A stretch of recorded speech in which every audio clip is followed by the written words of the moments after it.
What's going on, everybody? I hope you had a good week and an even better weekend, and I hope you got plenty of Space Marine 2 in this week as well. And as much as that game has taken up a lot of our time, there are still some more announcements that Games Workshop is putting out about other games that you need to be aware of. We also got some news about books and shows, so there is plenty to talk about. But I'm HoodGuard, and this is your Monday Warhammer wrap-up.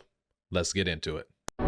There is no peace amongst the stars, for in the grim, dark future, there is only war.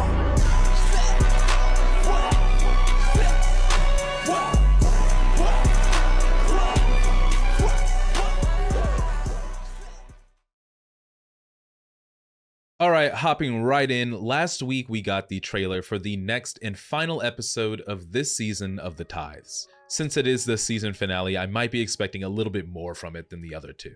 But the trailer did look really good, and I think it's going to appeal to the wider Warhammer base. This episode is titled Bullets, and it focuses around a resupply run to a guard regiment. Bullets, and to a greater extent ammunition as a whole, are what the Imperium was built on. And a very timely resupply could be the difference between victory and defeat for an entire planet. And I'm really glad that this episode is focusing on the Guard. It's going to feature Acadian Kasserkin, Commissars, and all of them fighting against orcs. The final episode of the Tithes airs this Wednesday, so make sure to tune in or come back here for my review then. The further we get into this year, the more I realize that the February Black Library reveal is really just a fraction of the books that they plan on releasing. Because another book was just revealed that was not shown during that showcase. This book is called Broken Crusade, it's by Stephen B. Fisher, and it's about the Black Templars facing off against the worshippers of the Blood God. Now, I'm not the biggest Black Templars fan, but I do appreciate putting two very similar versions of fanaticism up against each other in conflict.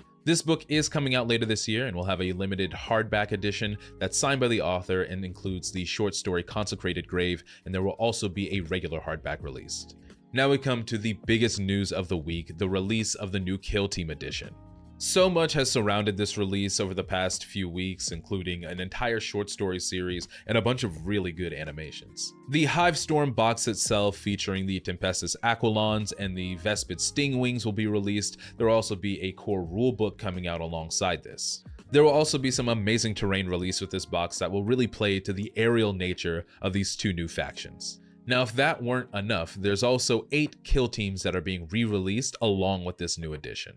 And they are the Drukhari Mandrakes, the Nemesis Claw Night Lords, the Infiltrator Mob Orc Commandos, the Space Marine Scout Squad, the Hernkin Jaegers of the Leagues of Votan, the Corsair Void Scarred Eldari, the Blooded Chaos Guardsmen, and the Gene Stealer Brood Brothers. Each of these factions is getting a full Kill Team box along with a data cards release. There are so many new people getting into Warhammer because of Space Marine 2, and that's a fantastic thing, and Kill Team, if you want to play the tabletop game, is a great, cheaper way to get into it. You don't need as many models, the rules aren't as complex, and the models honestly are some of the better ones in the 40k universe, at least amongst the current releases. So if you're looking to get into Kill Team or re-up on an army, make sure to check out this Saturday's pre-order. Alright, before we head out today, the last thing that I want to talk about is Space Marine 2 coming to VR. If you have a VR lounge known as Zero Latency in your area, you could go and play the new Warhammer's Defenders of Avarax VR game.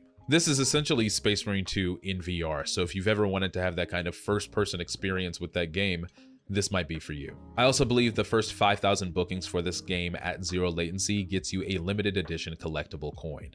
Something to think about if you're looking for something to do this weekend. But alright, my friends, that is going to about do it for today's wrap up. Make sure to leave any questions in the comments below, leave a like, hit that subscribe button, and I'll see you all in the next one.